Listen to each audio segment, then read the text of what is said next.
En este episodio vamos a hablar con mi amigo, mi hermano Sebastián Gutiérrez.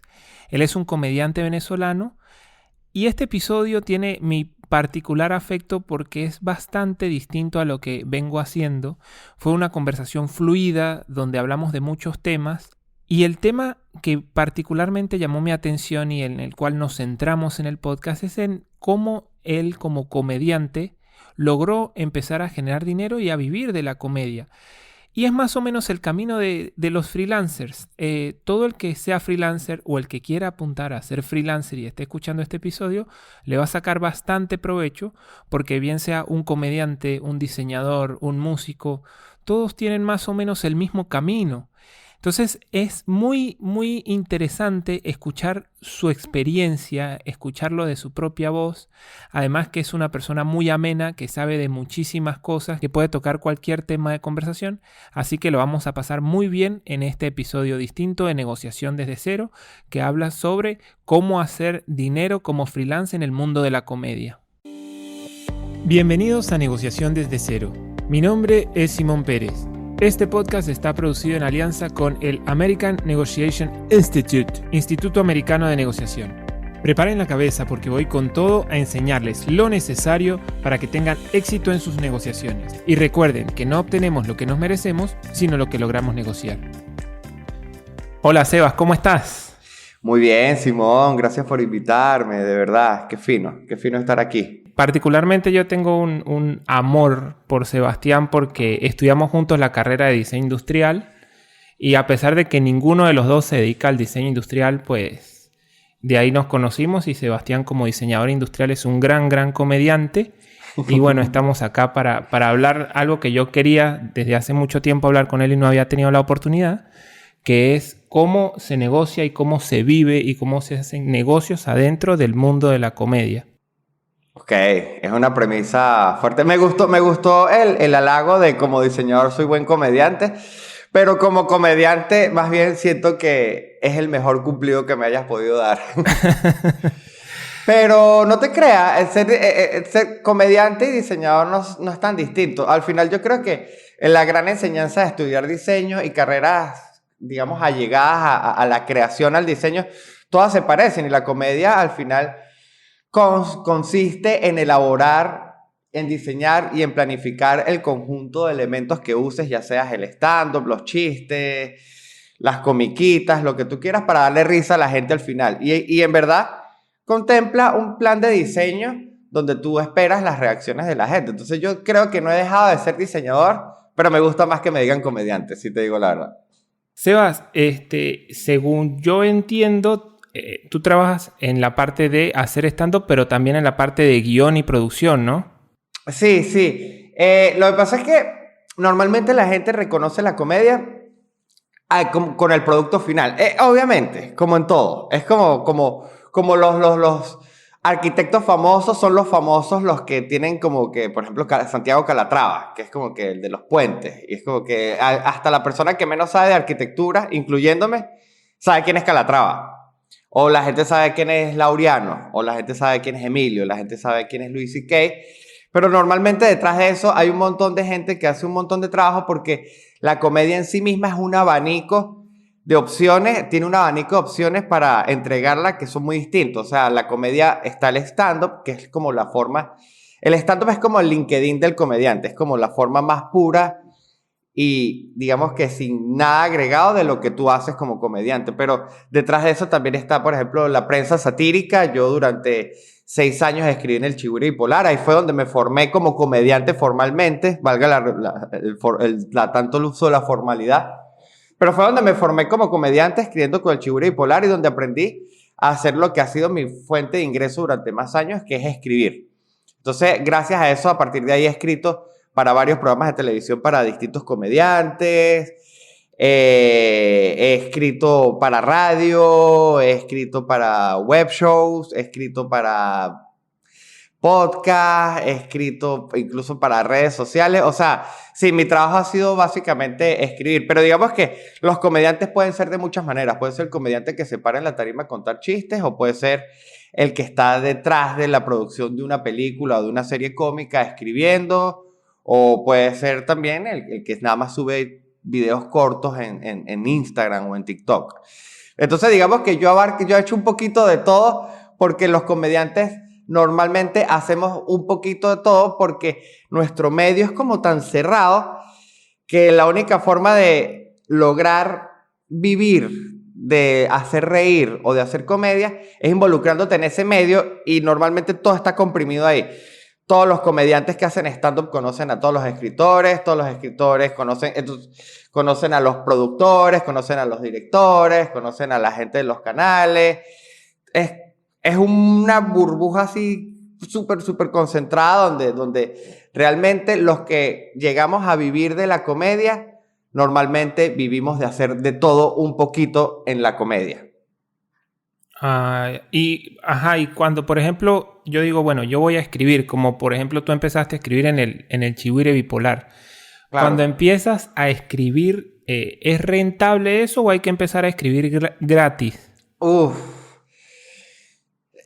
Mira, realmente yo me considero, y yo se lo digo a mucha gente, una persona muy afortunada porque realmente yo pude empezar a vivir de la comedia muy reciente, apenas la empecé a hacer de forma formal. Yo era el chamo chistoso de la universidad, bueno, Simón lo sabe, me encantaba la comedia, fanático desde niño, todos los cuentos que han escuchado de comediantes, si ven entrevistas, mecanismos de supervivencia, gusto por la risa, todo eso. Hice un taller, y una vez como que trabajaba en una empresa de cocinas de Venezuela, se llamaba Ferrara, y yo era como muy gracioso, y había una chica que trabajaba en ventas que también era muy cómica. Yo dejé de trabajar en esa empresa y como a los meses abrieron un taller para hacer stand-up. Y ella me dijo como que, Sebastián, o sea, esto es lo tuyo. Métete y ve a ver cómo, o sea, a ver qué pasa. O sea, no pierdes nada con probar a hacer stand-up de verdad. Hice el taller y no, o sea, fue amor a primera vista. Fue como que, ¿sabes ese momento cuando tú descubres un oficio, una pasión, un hobby o algo que tú dices, ¿por qué no lo hice antes? Esa sensación de, Dios mío, perdí mucho tiempo, qué tonto fui. O sea, empecé viejo en esto, pero apenas empecé a hacer eso, empecé como a ir a los bares, a montarme, a probar. Y todo eso es gratis. El comediante comienza por 5 minuticos en un bar, te dan 5 minuticos. Y todo eso es a inversión del bolsillo de uno. O sea, todo es como que para que te vean. Y yo tuve mucha suerte porque a mí realmente me fue bastante bien desde el comienzo y claro, yéndome bien, siendo nuevo, llamé bastante la atención de personas que trabajaban formalmente en el medio, que trabajaban definitivamente en el medio y me dieron el primer trabajo yo sin saber escribir un guión. O sea, yo sabía escribir como mis primeros chistes para contar en un bar y empecé a trabajar. Entonces ya era un trabajo de oficina formal donde me pagaban 15 y último y horario oficina de 9 a 6 de la tarde, estar ahí todo el día aprendiendo. Y eso fue básicamente como aprendí. Pero sí ocurre algo que yo creo que es el gran problema que no solo tiene la comedia, sino que tiene el entretenimiento en general, porque esto también le pasa mucho a los músicos, le pasa mucho a los actores, le pasa mucho a los locutores también, que es que la gran moneda con la que siempre te quieren pagar al principio y con la que te pagan durante bastante rato es una horrible que llaman la exposición. La exposición es la primera moneda de cambio cuando tú te metes en el mundo del entretenimiento y salen millones de frases todo el tiempo cuando te piden un trabajo, te piden un favor o una cosa, como que mira, Sebas, vente para aquí para Hot 94 a que escribas unos guioncitos, tal. Y uno así como que cuando uno dice, ¿cuánto pagan? Te dicen, bueno, ahorita no tenemos para pagar un guionista, pero tienes exposición, tu nombre sale en los créditos del programa, y así realmente es como se empieza con exposición. Es un ping-pong hasta que hay una ruptura donde tú te das cuenta que lo que tú haces ya tiene el valor para empezar a cobrar, o tienes mucha suerte y llegas al primer talento o a la primera persona que dice, mira, yo te tengo que pagar por esto que tú haces. Pero si hay como un limbo al comienzo cuando comienzas a hacer comedia, que con todo lo que te pagan es exposición. Es horroroso porque también con la exposición no se va al supermercado a comprar 1 kilo de naranjas. Si yo pudiera hacer mercado con la exposición, te lo juro que no me faltara comida más nunca en mi vida. Pero lo peor es que la exposición sirve mucho dentro del mismo medio, pero no sirve para la gente afuera. O sea, por ejemplo, yo tengo muy poquitos seguidores, pero he tenido tanta exposición en el medio que por lo menos todos los comediantes venezolanos me conocen mi trabajo, y de hecho he trabajado con casi que la mitad de ellos, de los comediantes venezolanos. Grandes, chiquitos, medianos, de todo tipo de comediantes. Pero la gente no me conoce. Pero sí fue esa exposición la que me fue como que pichando a mejores trabajos, a mejores cositas. Eso en conjunto con que yo ya tenía un trabajo de oficina. Lo que pasa es que es eso. Yo hacía malabares. Normalmente los comediantes, cuando ya nos damos cuenta que queremos vivir de esto, empezamos a hacer malabares. Entonces, ¿qué hacemos? Trabajamos en horario de oficina, el trabajo que tengamos. Gracias a Dios el mío era en la comedia, pero muchos son contadores de día, lo que yo llamo la doble vida del artista, que es contador de día, DJ de noche, diseñador gráfico de día, baterista de noche, esa doble vida. Pero a la vez haces como que, bueno, agarras unos guioncitos de radio, vas a los bares. Entonces también en los bares es como ligas. Si tú vas mucho, te esfuerzas, te empieza a ir bien, te empiezan a dar las primeras oportunidades pagas, que es como que ahora te vamos a dar 10 minutos para que seas el primero de la noche y te vamos a pagar tanto. Y entonces, claro, cuando tú le empiezas a ver como el queso a la tostada, ahí empiezan, obviamente estos cálculos al principio son malos, pero es un cálculo que incluso es hasta bien optimista cuando uno dice, si gané 10,000 pesos haciendo esto, si lo hago 4 veces al mes, me da la renta. Lo difícil es conseguir hacerlo 4 veces al mes. Pero ya sabes que si tú haces eso 4 veces al mes, vas a poder pagar la renta. Interrumpo el episodio para recordarles que del 22 al 29 de octubre voy a estar llevando a cabo las clínicas gratuitas de negociación por Zoom. Son salas muy pequeñas de 2, de 3 personas que voy a hacer personalizadas a manera de agradecimiento, y el que quiera participar me puede escribir por Instagram, que todavía estoy aceptando solicitudes. Recuerden, del 22 al 29 yo les paso los horarios que quedan disponibles porque ya me quedan muy pocos, pero bueno, todavía hay espacio en algunos. Entonces, el que quiera la clínica de negociación es más o menos 1 hora donde voy a enseñar una estrategia básica de negociación que vas a poder usar. Vayan al Instagram @negociación desde cero y me dicen, Simón, yo quiero participar en la clínica de negociación, y yo le paso los horarios que ya me quedan disponibles. Va a ser del 22 al 29 de octubre. Y ahora sigamos con el episodio.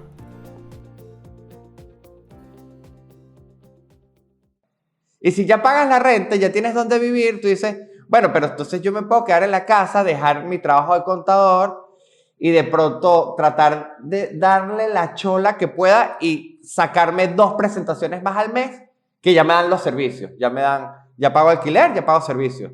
Y así uno va haciendo malabares, porque realmente la comedia, aunque yo trabajé en una empresa venezolana que se dedicaba nada más a la comedia, esa empresa que se llamaba Plop Contenido, por cierto, era un unicornio en Latinoamérica. En Estados Unidos sí hay una que otra, en Europa hay una que otra, pero Latinoamérica es un unicornio porque realmente no existe una oficina con 35 empleados donde los 35 empleados sean comediantes. Eso fue un caso excepcional. Por eso es que yo digo también que yo fui afortunado. Pero realmente es freelanceo. No, o sea, y de hecho cuando yo me fui de Venezuela y dejé de trabajar en esa empresa, que fue cuando me di cuenta que el 15 y el último por la comedia ya no eran igual, ahí sí sentí miedo y me tocó buscar nuevas formas de producir dinero con la comedia. Porque realmente no es fácil, pero tampoco no es fácil como para decirles que le tengan miedo, pero no es fácil, al igual que como no es fácil con la música, no es fácil con cualquier rama artística, con la actuación. Un actor para vivir le cuesta muchísimo también. Y hay un momento en el que, por ejemplo, bueno, usted empieza a trabajar por la exposición y después le empiezan a pagar. Y hay un momento en el que usted puede decir, bueno, este es mi precio y si usted quiere me paga o no, o usted tiene que adecuarse a lo que le quieran dar.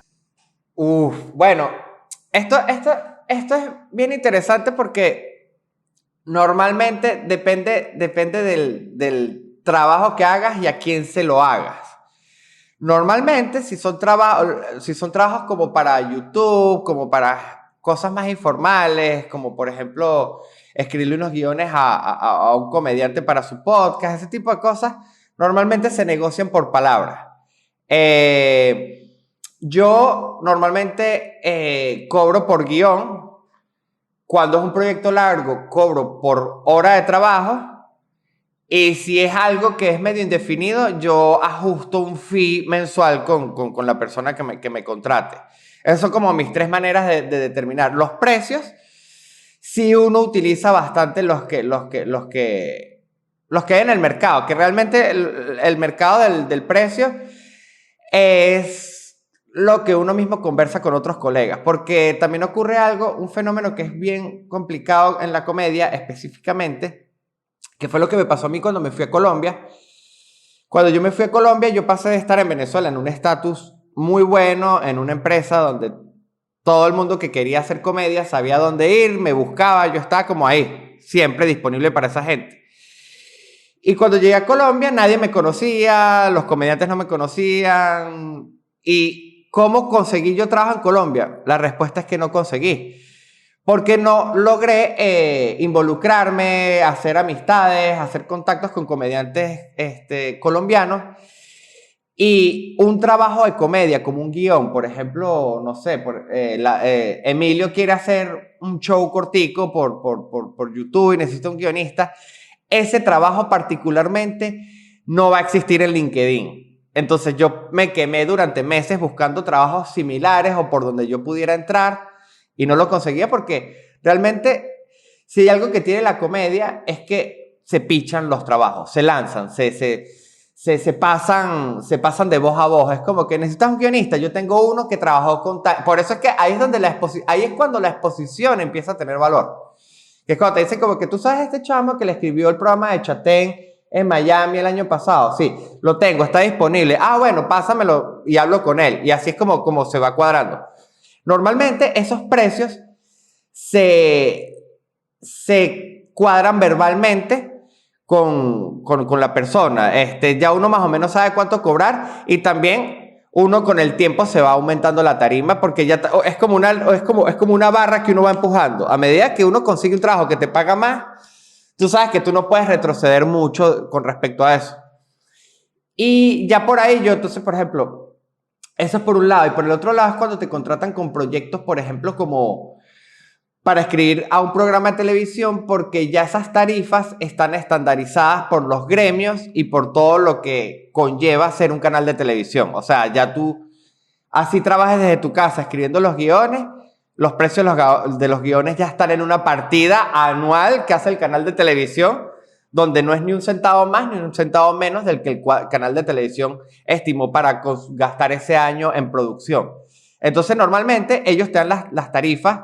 Ya te dicen, mira, Sebastián, tenemos este programa, te vamos a pagar esto, tienes que entregar esto. Se vuelve como una especie de trabajo freelance, pero más formal a la vez, porque también como es televisión o como es radio o como es algo que normalmente es diario, o sea, o es semanal, tienes un ritmo de trabajo que es muy parecido al de la oficina.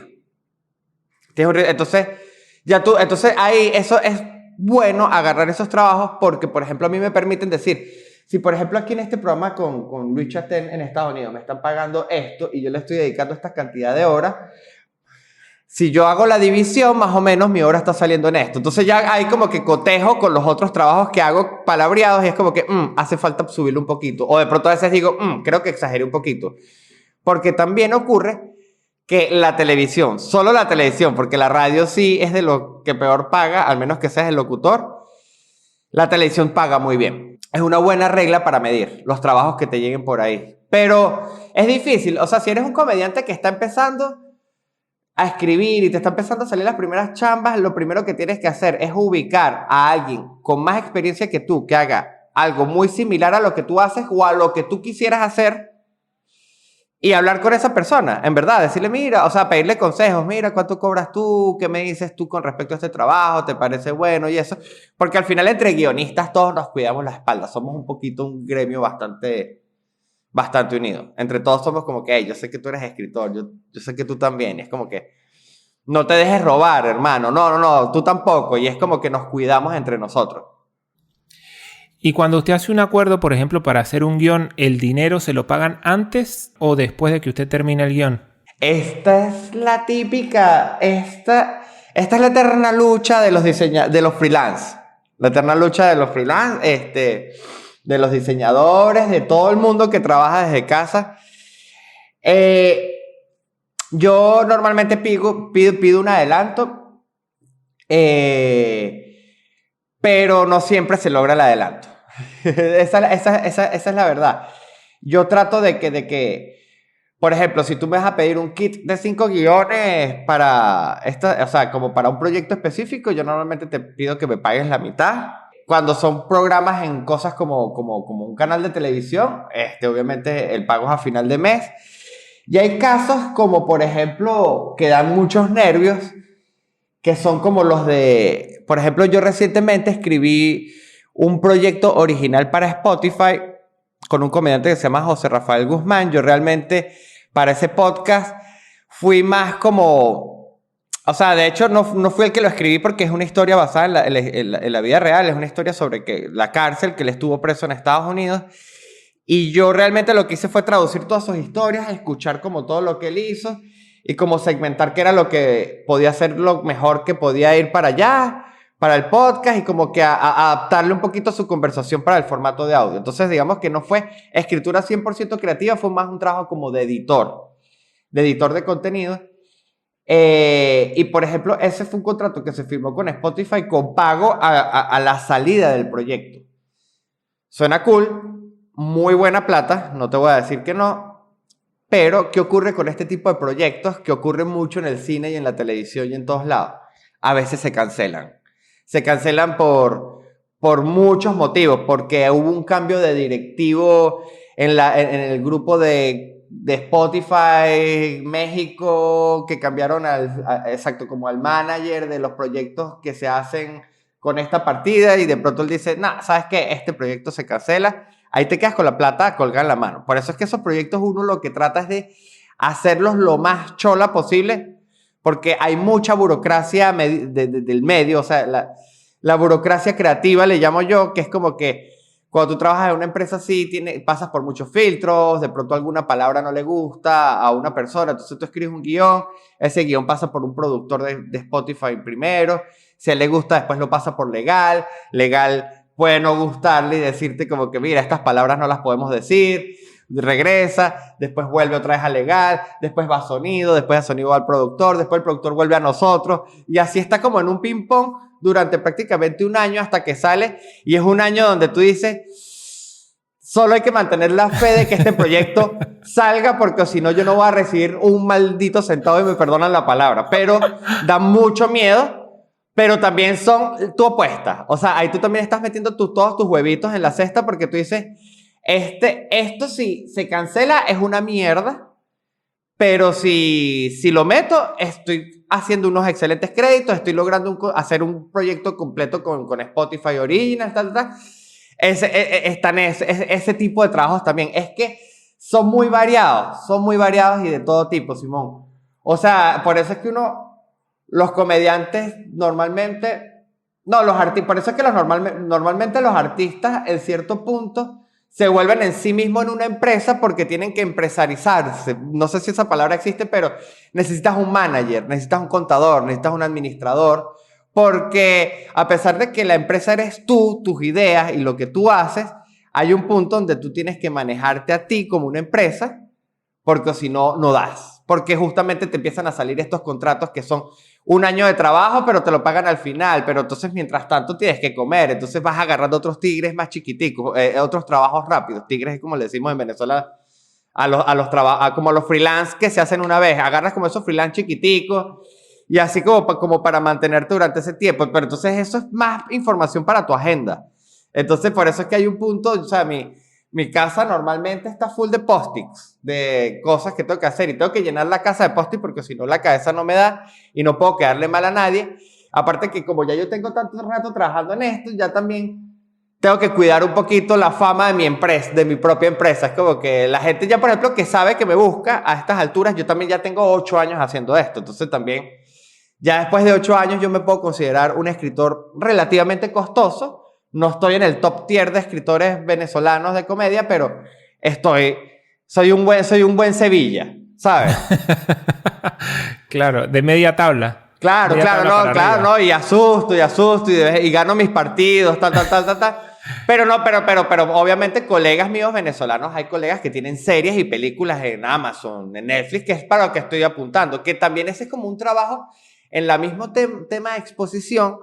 Uno también le dedica mucho tiempo a los trabajos de las ideas de uno, solitas, y eso es escribir algo para venderlo. Y eso es, bueno, eso es un proceso bien bonito, pero bien injusto y bien triste muchas veces porque, por ejemplo, hace 2 años yo escribí una serie animada con un colega que se llama Daniel Enrique, que está en México, y había una gente en Netflix súper interesada y de pronto un día como que se desinteresaron. Entonces ahí, por ejemplo, tenemos 4 guiones de una serie que nunca va a salir. Y así casualmente, aunque te parezca mentira, ayer me llamaron para un proyecto casi que similar, que fue como que, mira, hay una gente que quiere ver un guión, que tal, podemos tener un guión para diciembre. Y es como que, no sé, pero vamos a hacer el intento. Y entonces, estás haciendo tantas esas, y al mismo tiempo estoy haciendo stand-up, porque a la vez, el stand-up es como donde pulo más mi comedia y también digamos, la rama de a mí me gustaría en cierto punto no ser escritor de otros comediantes, sino tener mis propios escritores y ser yo mi propio talento. Lo que pasa. Y todos pasan por ahí, en algún momento son ayudan a ser comediantes de alguien hasta que son comediantes en sí mismos y venden sus propias entradas. Pero entonces para vender entradas, ¿qué tengo que hacer? Tengo que hacer redes sociales. Entonces para vender, entonces es otro trabajo. O por ejemplo en mi podcast, yo tengo un podcast que se llama El Abominable Podcast, que maneja cierta audiencia, es un podcast bastante pequeño, pero me ha permitido de verdad hacer shows aquí en Buenos Aires donde ha ido gente a verme y ha agotado las entradas. Son shows pequeños, pero ha agotado las entradas con gente que me conoce. Pero todo eso, nada de eso me da dinero. Pero sí vendo entradas. Entonces ya por lo menos sé que ya para esos shows ya voy tabla. No es como que no le gano, no le pierdo. Pero ahí va uno. Entonces, es todo eso al mismo tiempo ocurriéndote desde que te paras en la mañana hasta que te acuestas en la noche. Es como que tienes que echarle bolas a todo. Tienes que ponerle ganas a cualquier cosa que estés haciendo. Es complicado, Simón. Perdón. Entonces, esta respuesta fue complicada, perdón. Seba, ¿y por qué un comediante o un tipo ya realizado de la comedia, muy conocido, no sé, como Chapel como ellos, por qué ellos siguen necesitando un guionista? O Emilio Loera o esa gente, ¿por qué no se sientan ellos y escriben y listo? Buena pregunta. Porque es como si usted tuviera una carpintería y ya tiene 30 años siendo carpintero y ya sabes que todo lo que tienes que hacer para que siga funcionando la carpintería es tener carpinteros nuevos que tú eduques, y eso en cierta manera ayuda como al esquema universal de las carpinterías, de todo aquel carpintero que quiera empezar tenga una manera de empezar. O sea, existen razones estructurales y también existen razones de contenido. Las razones estructurales que no existen en muchos países, pero Estados Unidos es el papá en eso, porque Estados Unidos definitivamente en serio sí es el papá del entretenimiento mundial, tiene esa estructura donde justamente la exposición, esos pequeños trabajitos son los que ayudan a crecer a los comediantes nuevos. Entonces, por ejemplo, si yo tengo un web show, pues contrato un guionista nuevo que yo le pueda enseñar, él vaya aprendiendo, me aligera trabajo a mí y en sí mismo, y lo que te decía, te vuelves tú mismo en una industria. Y también, por ejemplo, pasa cuando tú haces un show de stand-up grande e invitas a un comediante que te abra. Es como colaborar con la estructura, con el engranaje de la comedia, porque le das más escalones y más pasos y más ruta a las personas que quieran adentrarse. La otra razón es el contenido, que, por ejemplo, un comediante como Chapel, un comediante como Emilio, sí usan guionistas, pero no usan guionistas para su stand-up. Por lo que te digo que también la comedia tiene muchas ramas. Ellos usan comediantes, por ejemplo, guionistas para sus series, para sus web shows, para sus podcasts. Usan comediantes para abrirles, ese tipo de cosas. Es como la forma en la que los utilizan. Pues no es como que sus chistes se los empiezan a escribir otros comediantes, que también pasa y es otro tipo de trabajo, que en la comedia siempre es como que no somos los comediantes, los que amamos la comedia en verdad de la forma más pura y y auténtica que exista, somos así como un poquito como que... Por ejemplo, cuando, Erika La Vega, por darte un ejemplo, ojo, no estoy hablando específicamente, pero por ejemplo, Erika La Vega un día dice, quiero hacer un monólogo cómico, pero ella no es comediante de stand-up. Ella es cómica porque ha hecho radio cómica, es una persona muy graciosa, pero nunca ha hecho stand-up teatralmente. ¿Qué hace ella? Contrata a un escritor, pero normalmente cuando son gentes así de grandes ligas, contratan a gente muy grandes ligas. O sea, por ejemplo, alguien de la talla de Erika no contrataría a un chamo, o sea, contrataría que sí, a una nutria. Por ejemplo, para que le escriba el monólogo. Eso también existe. Es que eso es lo fino también de la comedia, que tiene tantas formas de hacerse, tantas configuraciones, tantos caminos, que realmente tampoco yo puedo decirte cuál es la ruta correcta. Hay gente que vive toda su vida simplemente escribiendo y es feliz y es comediante, es respetadísima en el mundo de la comedia. Hay gente que nunca toca un guión y nada más hace stand-up y le va increíble. Hay gente que nada más hace redes sociales y después salta al stand-up, nunca escribe. Pero al final siempre estamos ahí para lo que se necesite. Por ejemplo, yo he trabajado con influencers que empiezan a hacer comedia, les va súper bien, pero cuando les llega la hora de hacer cosas guionizadas es como que les toca buscar dentro de como el abanico de opciones que tienen de personas que escriben, y es como que, Sebas, vente para acá, tengo un proyecto. Y así es como se retroalimenta entre todos. Es como un gran monstruo de esos como zombies que todos lo alimentan y no tiene mucha forma, porque en verdad el gran problema es que no tiene forma, y por eso es que muchas personas cuando quieren empezar la comedia no tienen idea, se abruman y renuncian. Y también esto pasa que si hay un estigma cuando uno comienza a hacer comedia, que muchas personas cercanas a uno lo ven como que ¿tú estás seguro que quieres hacer comedia? Porque es como que nadie sabe, o sea, nadie se educa, nadie va a una universidad, nadie va a una escuela a aprender a ser comediante. Entonces es como que te hacen preguntas como que, pero ¿tú estás seguro que puedes vivir de esto? O sea, me gusta la comedia, pero yo conozco a Emilio. Tú no eres Emilio. Entonces, ¿cómo vas a vivir de esto? Y es como que, bueno, porque hay un monstruo que no tiene forma, pero si te vas adentrando, lo vas conociendo, vas agarrando sus mañas, pero realmente es que no existe un camino para hacer comedia. Porque también, ¿qué es la comedia? No, también es como... Porque también eso es como súper abierto. Amplio, claro, porque la comedia puede ser desde algo que simplemente de risa. Entonces, por ejemplo, yo la defino que es como la estructura que en sí lleva una configuración de elementos que están armados para que al final den risa. Puede ser cualquier cosa. O sea, hay gente que le gusta la comedia con mensaje, hay gente que le gusta la comedia sin mensaje, hay gente que dice que la comedia no es comedia si no tiene mensaje, hay gente que dice que la comedia no es comedia si tiene mucho mensaje. Entonces al final uno también le entrega el producto a una gente que no está educada y no tiene por qué estar educada sobre la comedia, porque también es como que porque alguien que va a verte a un bar o a un teatro tiene que ser experto en comedia. Esa persona lo que quiere es reírse. Entonces, eso es lo cool, pero también es lo malo de que existan tantos estigmas, tantos mitos, tantas cosas sobre la comedia que para la gente es como que no es algo muy en serio. Pero yo te lo puedo decir, sí es muy en serio. Seba, ¿y a ti te ha pasado que, por ejemplo, te dicen, bueno, te vamos a pagar tanto por un guión y cobras la mitad, entregas el guión y de repente te dicen, no, este guión es una mierda, esto no sirve, no te vamos a pagar el resto y se quedan con el guión? ¿O eso no pasa? No me ha pasado. Eso me pasó como diseñador, de hecho. Sí, a mí también. Como diseñador, cuando yo me recién gradué, que sí trabajaba en el diseño, que uno hacía un loguito, mitad parte, mandaba la muestra, al final se desaparecía el cliente y de pronto veías en Instagram montada su tienda con el logo que tú hiciste y era como que... No, en la comedia no ocurre. Y yo, por ejemplo, mi trabajo tiene garantía. O sea, la garantía es mía, ese guión va a quedar como usted quiere que quede y ya, o sea... Si yo le entrego el guión y usted me dice, este guión es una mierda, yo le digo, pues bueno, mañana en la mañana... Lo arreglo. Le tengo uno nuevo. Y así sucesivamente hasta que quedan. Y también los años de experiencia. O sea, ya yo más o menos sé cómo escribirle a los comediantes. Todos los comediantes se les escribe distinto. Es lo que uno le llama la voz. Como que cuando le estoy escribiendo a Chatén, ya yo sé cómo son sus chistes. Entonces los escribo como él los cuenta. Pero eso también son años de experiencia. Años aprendiendo... y años de obligatoriedad escribiendo. ¿Por qué?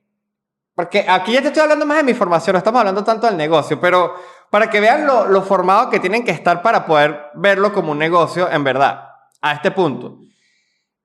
Yo aprendí a escribir sí o sí comedia. Normalmente los comediantes, como todas las ramas creativas, si hoy no me sale el chiste, no se me ocurre hoy. Es válido. En verdad es válido. Es completamente válido. La gente lo entiende. Es una carrera creativa. Nadie le pide a un pintor que pinte un retrato todos los jueves a las 9 de la mañana. Claro. Nadie se lo pide. Y está bien. Y de hecho de ahí viene la mejor comedia. Pero también, por ejemplo, yo escribí en el Chigüire y escribí un programa que se llama Reporte Semanal. ¿Qué pasaba con el Chigüire Bipolar? El Chigüire Bipolar tiene que tener sí o sí 3 noticias al día. Tú puedes estar en el peor día de tu vida donde no quieres ni siquiera reírte, pero sí o sí usted tiene que entregar 3 noticias con chistes. Entonces usted tiene que aprender a escribir chistes. Empiezas a volver la comedia como, ya la dejas de ver como esa parte de las risas y como la inspiración cuando te la dibujas en la mente, tú montado en el público, la gente reaccionando a ti, y la empiezas a ver ya es como una partitura de música. Que es como que esta palabra colocada aquí no da risa. Esta palabra colocada aquí sí da risa. Esta idea no da risa. Esto si combino esto con esto. Dicho de esta manera da risa. Que de hecho las lecturas de guión son y que... sí, eso está bueno. O sea, nadie se está cagando la risa. Porque ya lo empiezas a ver de forma profesional. O sea, se vuelve tu trabajo. Es una partitura. Te vuelves como un músico profesional. Es como que... No tienes que estar disfrutando la música todo el tiempo. Es como que, no, métele aquí bombo. Como que métele aquí esta palabra. Cambia esta palabra por esta otra. Esta palabra... Sabemos que hay palabras más cómicas que otras. O sea, cambur es una palabra cómica, donde la pongas. Pero nada más funciona en Venezuela, ¿ves? Entonces ya ahí hay una limitación. Entonces no podemos hacer un chiste que termine con cambur si lo va a haber gente en toda Latinoamérica. Y esa es la manera de trabajo. Y después... Y ese trabajo era muy fuerte... Pero yo lo aprendí a dominar. Pero una vez me tocó un trabajo que fue realmente el que me metió la patada por el pecho, que fue un late night que se hizo en Miami con Luis Chatén, que duró 4 meses. Eso, bueno, lástima, porque en verdad era bueno, pero bueno, eso es como arena de otro costal. Pero lo que ocurrió fue que yo era el encargado de escribir el monólogo todos los días. El monólogo que él hacía al principio del programa de 6 minutos. Yo tenía para escribir ese monólogo hasta las 11 de la mañana todos los días. El programa se grababa a las 6 de la tarde. ¿Por qué? Por la burocracia creativa. Cuando yo entregaba ese guión, pasaba a corrección, después de corrección pasaba a legal, después pasaba a producción donde se había que poner cortes de videos porque era un monólogo de noticias. Entonces había que poner siempre foticos, videos de Putin haciendo no sé qué, de Biden haciendo no sé qué. Y ahí me tocó escribir chistes de cero todos los días de 7 de la mañana a 10 y media de la mañana de lunes a viernes. Entonces, claro, obviamente no todos los días se te ocurren buenas ideas, pero empiezas a trabajar bajo fórmulas, que tú dices, esta idea se asocia con esta, la pego, esto es un chiste. Esta idea se asocia con esto, la pego, esto es un chiste. Y eso hoy en día es lo que eso me permitió, por ejemplo, la exposición y la experiencia de ese programa me permitieron, por ejemplo, a mí subirme de precio. Entonces, por ejemplo, ya que la gente sepa que yo tengo la capacidad de escribir un guión diario de 6 páginas, o sea, porque eran 6 páginas que se entregaban todos los días en la mañana, con chistes y que funcionaban, la gente sabe que conmigo tiene un trabajo garantizado. Es como que no van a... Y la gente sabe que yo sé escribir a voces, saben que le he escrito a distintas personas, saben que, por ejemplo, yo le escribí que si desde Abocará, o sea... Por ejemplo, a Nelson Bocaranda le escribí. Entonces sé escribir en una voz de alguien que no es nada cómico. Sé escribir en una voz de alguien que es muy cómico.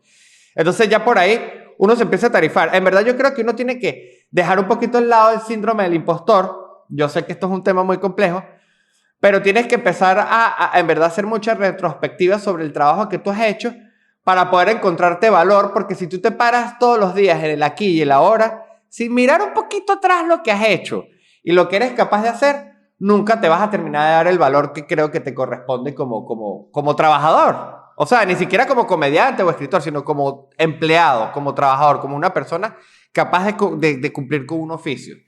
Y creo que eso es importante, como la autorrevisión de tu trabajo, ver qué cosas has hecho, qué cosas has mejorado, qué cosas tienes por mejorar también, porque también sabes como que, bueno, yo por ejemplo a veces agarro trabajos de edición de video y eso sí los cobro barato, pero cobro barato tarifa de internet la más baja.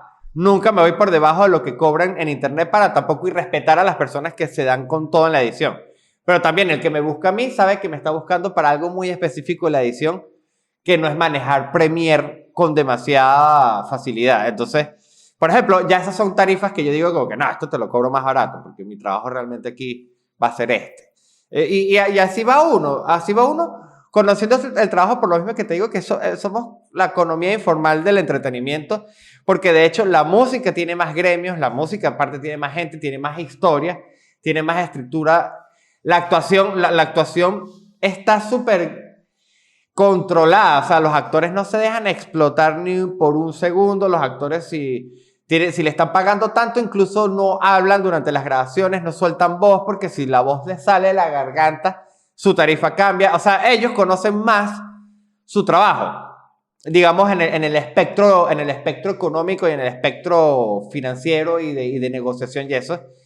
Nosotros no, nosotros estamos cayéndonos a golpes prácticamente todo el tiempo aprendiendo, todos los comediantes, grandes, medianos, todavía cometemos fallas, al menos que se esté trabajando en algo como Spotify o en un canal de televisión. Pero eso es porque tienes un montón de ejecutivos y de gente que maneja eso, es como una fábrica. De hecho, esa es la gente menos artística que hay. De hecho, ahorita, por ejemplo, está ocurriendo algo muy interesante con el cine, que en Netflix, por ejemplo, hay ahorita una nueva forma de creación que le llaman el cine de algoritmo. Entonces, por ejemplo, el cine que ya es como que mensualmente te entrega la misma página, te entrega como que, mira, este mes a la gente lo que más le gustó fueron los besos de 3, los tiroteos con carro, de este actor, tal, esto fue lo que más le gustó este mes. Y que agarran los directivos, dicen, ¡pa! Ensanduchemos todo esto que nos acaba de decir el algoritmo y hagamos una película. Y eso está sucediendo ahorita. Y tenemos que tenerle mucho cuidado porque lo bueno es que no está resultando tan bien, pero es obviamente algo que va a evolucionar al punto que yo creo que por lo que la inteligencia artificial, por lo menos en unos años, sí va a quitarle algunos trabajos a los escritores, por lo menos para las cosas más sencillas. En un mundo tan globalizado como el de hoy, y con el aumento del teletrabajo, cada vez nos toca negociar más y más con personas de culturas e idiomas distintos al nuestro. Yo personalmente he experimentado cómo cambian las negociaciones dependiendo del país, así que les recomiendo que aprendan cómo se negocia en otras partes del mundo. La opción que les doy, el American Negotiation Institute, Instituto Americano de Negociación. Con base en Estados Unidos e influencia en todo el mundo, en el American Negotiation Institute saben cómo se negocia a nivel mundial y están dispuestos a enseñárselo. Vayan a American Negotiation Institute y descarguen todas las guías gratuitas de negociación que hay disponibles. Si usted está empezando con el inglés, descárguese el glosario básico de negociación inglés-español, así va aprendiendo de ambas cosas. Si su nivel de inglés es medio o avanzado, descargue la Ultimate Negotiation Guide, por ejemplo, que le enseña a preparar una negociación en inglés a detalle.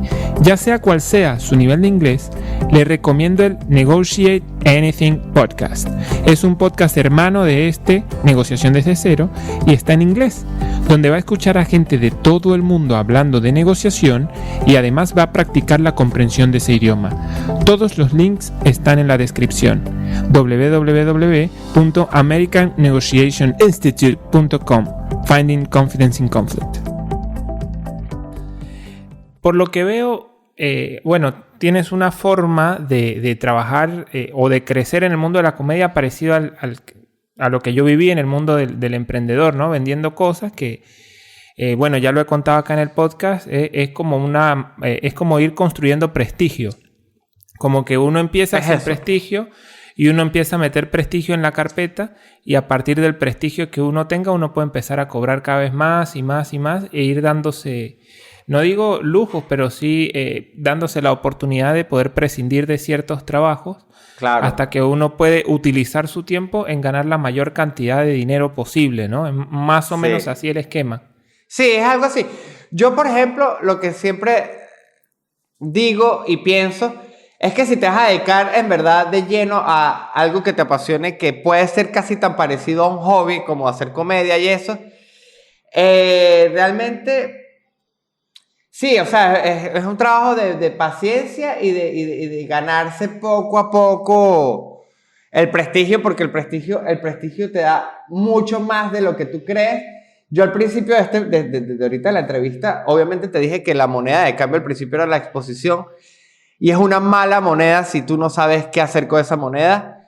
Por ejemplo, no vas a poder hacer mercado, pero sí sirve para ciertas cosas. Y te pongo un ejemplo. Hace 3 años yo empecé un podcast que empezó de cero, sin que nadie lo viera, lo empezó a ver gentecita. Y realmente la meta para muchas personas cuando comienzan a hacer contenido de internet es obviamente monetizarlo. YouTube tiene la fama de monetizar y hay personas que son multimillonarias gracias a YouTube. Eso es una realidad que todos conocemos y que es indiscutible. Entonces, ¿qué pasa? Cuando tú quieres empezar a hacer contenido de internet, que es muy cool, puedes hacer lo que te dé la gana, las primeras cosas que tú quieres. Si quieres hacerlo bien es dedicarle tu tiempo completo. Porque eso pasa, cuando ya tú pasas de hacer algo que te guste a decir, yo quiero vivir de esto, voy a hacerlo a tiempo completo. Entonces, bueno, ahí comienzan las cosas como que, ok, pero ¿cómo vas a pagar la luz? ¿Cómo vas a pagar las cosas? Hay que monetizar. Ok, hay que monetizar. ¿Cómo se monetiza en YouTube? A mí me da risa porque esta pregunta me la han hecho. Hace tiempo estuve en un festival de podcast en España, muy interesante, donde me hicieron esta pregunta. Y la respuesta mía fue, yo no sé monetizar por YouTube. Lo que sí te puedo decir es cómo puedes monetizar con tu podcast sin monetizar con tu podcast. A ver, te explico. Yo empecé a hacer mi podcast y cuando empezó a generar audiencia, empecé a meter seguidores. Los seguidores que me veían, me seguían en las redes sociales. ¿Qué pasa? Para las redes sociales, yo las utilizaba para promocionar como que nuevo episodio del podcast, nuevo episodio del podcast, nuevo episodio del podcast. Entonces las llenas de basura. Entonces, por ejemplo, la gente que te ve en el podcast no te va a seguir en las redes sociales porque va a decir, para lo único que me sirve es para enterarme que hay episodio nuevo. Entonces, ¿qué tengo que hacer yo para mejorar esto? Diluir la promoción en Twitter, que es mi red social donde más me movilizo. Empiezo a diluir la información. ¿Cómo la diluyo? Haciendo contenido. ¿Qué contenido? Chistes cortos. Empiezo a hacer chistes. Y a medida que se va diluyendo, empiezas a tener un timeline y un contenido bien chévere donde ya te vuelves como un producto integral que no solo es el podcast en YouTube, sino también sigues a la persona que te da risa en Twitter, te gusta, hace otras cosas distintas al podcast, le empiezas a dar like, eso empieza a crecer, eso llega a otros comediantes se empiezan a fijar de mí y a mí me pasó de un momento a otro que en ese momento donde yo trataba de diluir mi contenido, me vio un comediante venezolano que se llama Alex Concalves. Él me pichó porque también fue en un periodo donde recién emigré, cayó la pandemia y yo estaba completamente desempleado. Lo único que tenía era el podcast. Él me vio, empezamos como a darnos likes en Twitter. Un día él iba a tener un proyecto nuevo. ¿Qué hizo? Me llamó a mí. Me llamó, empecé a trabajar con él. El proyecto ese no se dio, duró pocas semanas, pero él, ¿qué hizo? Me pichó a una productora en Estados Unidos de televisión que después me pichó a Chatén. Entonces, yo sé que suena un camino muy largo, pero si tú te pones a ver, el podcast sí me dio un resultado a mí positivo. No directamente, pero realmente al final yo hoy en día vivo gracias a muchas cosas que no hubiesen sucedido si yo no hubiese empezado a hacer el podcast. O sea, te enseño a monetizar, pero no te enseño a monetizar con YouTube. Pero sí te enseño a monetizar utilizando positivamente la exposición. Tengo una realidad similar. A mí me pasó que yo empecé el podcast también y 3 años después, que es hoy, trabajo para una empresa de negociación y esa empresa me encontró a mí a través del podcast. Así que pues también por suerte pude monetizar y no a través de YouTube. Exactamente, sí. Entonces a veces hay que decirle esto a la gente que quiere empezar en esto, que hay muchas maneras más que recibir el cheque mensual de youtube.com. Puedes lograrlo de muchas maneras, sí. O sea, puedes conocer la gente que después te va a dar chambas muy buenas. También te va a permitir vender boletos si estás interesado. Y esto nuevamente aplica para la música, aplica para la comedia, aplica para prácticamente cualquier rama artística donde tú veas que la exposición es medio una moneda de cambio. Es como que es un arma de doble filo. Hay que tenerle mucho cuidado, pero si la sabes utilizar, le puedes sacar mucho provecho a la exposición. Tienes que saber usarlo. Es complicado, pero... Y hay que meterse sus golpes también, como en todo también. Y no solo eso, sino que todos al final lo han hecho de maneras distintas, digamos, lograrlo. Que algo que también, por ejemplo, cuando me preguntan mucho como que cómo empezar en la comedia o cómo empezar a vivir de la comedia, otro ejemplo que yo doy es el de la brújula. El de usar una brújula creativa, una especie de figura que te guíe más o menos en ese camino. Por ejemplo, yo utilizo mucho a dos comediantes como brújula, que son Andrew Buenafuente, un comediante español que me parece que es la historia del entretenimiento y la televisión en español resumida en una sola persona, y la otra persona es Nanutria, que no solo me gusta porque es un comediante que hoy en día es bastante grande, sino porque es un comediante que yo lo conozco de toda la vida y sé cómo empezó él. O sea, él alguna vez estuvo en mi puesto, alguna vez estaba yo más nuevo y él nuevo también. Entonces los utilizo como ruta. Entonces, por ejemplo, gente que me escribe a veces con, concha, le quiero empezar a vivir de escribir guiones y tal, ¿cómo hago? Entonces, mira, lo primero que vas a hacer es buscar a alguien que tenga tu trabajo soñado. Búscalo en LinkedIn, en Facebook, en las redes sociales. Búscalo y mira cómo trabaja, mira por dónde empezó. Porque seguramente Stephen King no comenzó vendiendo los libros como los vende ahorita. Seguramente él comenzó repartiendo, o sea, yo no me sé la historia de él, pero seguramente si la busco, como me ha ocurrido con otros comediantes, comenzó trabajando en una librería repartiendo libros y a lo mejor así escribía ensayos, o capaz empezó escribiendo ensayos, pero eso no lo sabías. Entonces ya tú como que, voy a escribir ensayos como Stephen King y voy a ir a estos sitios. Voy a y utilizar como la brújula a las personas, utilizar como brújula a las personas que tienen tu trabajo soñado. Ese es como, de hecho, el mejor consejo profesional que yo le puedo dar. No, tengo varios. Y que depende de lo que estés buscando, pero si es el de cómo trabajar, o sea, el de cómo lograr lo que tú quieres, utilízalo como brújula. No necesariamente eso significa remedar todos sus procesos, ni tú sabes, como las referencias en el diseño. Es como usar referencias. No es como que te vas a copiar de lo que él hace y cómo lo hace, pero es ver cómo empezó esa persona. Y estoy seguro que como los negociadores, los comerciantes, de hecho, los comerciantes son los que hablan más de esto. Que me da mucha risa porque siempre son como que, no, mi tío llegó de Italia, no tenía nada, se compró 2 zapatos, los vendió, después se compró otra vez 2 zapatos, pero con unos cordones mejores, los volvió a vender. Eso mismo con alguien aplicado a la comedia o al entretenimiento, sí. Espectacular. Sebastián, me podría quedar hablando contigo años, me siento muy bien y me interesa todo lo que dices y además me siento particularmente cómodo con estar hablando contigo en este momento y nostálgico. Qué lindo. Y muy nostálgico. No, tranquilo, igual si tienen dudas y si la gente, por ejemplo, te envía así como preguntas sobre esto que me escribes. Y gente también, @SebasGutierrez, pueden mandarme DMs por Twitter o por Facebook. Yo los reviso y también abierto a cualquier duda que tengan sobre esto, sobre mi trabajo, sobre la comedia. Bienvenidos y Simón, más bien gracias a ti. La conversación muy chévere y de verdad qué fino reencontrarnos después de estudiar tanto tiempo en la universidad, tanto tiempo, bueno, 5 años, pero para un universitario eso es bastante tiempo. Pero volvernos a reencontrar aquí hablando de otras cosas totalmente distintas, pero cosas que ya nos han forjado más, ¿no? ¿Quién lo diría? Y un podcast del que hablaste que ya lo escuché, lo terminé ayer de escuchar y me pareció increíble, fue La cárcel no da risa, de José Rafael Guzmán, que fue en el que estabas en el guión, ¿no? Sí, señor. Sí, señor. Bueno, ese también voy a dejar los links acá, como voy a dejar el link de Sebastián para el Twitter, para el Instagram y el Abominable Podcast, porque la verdad no tiene pérdida. A mí me pareció espectacular todo el podcast, no tiene desperdicio. Como también es espectacular tu trabajo. Muchas gracias por haber venido y nos vemos en el próximo episodio.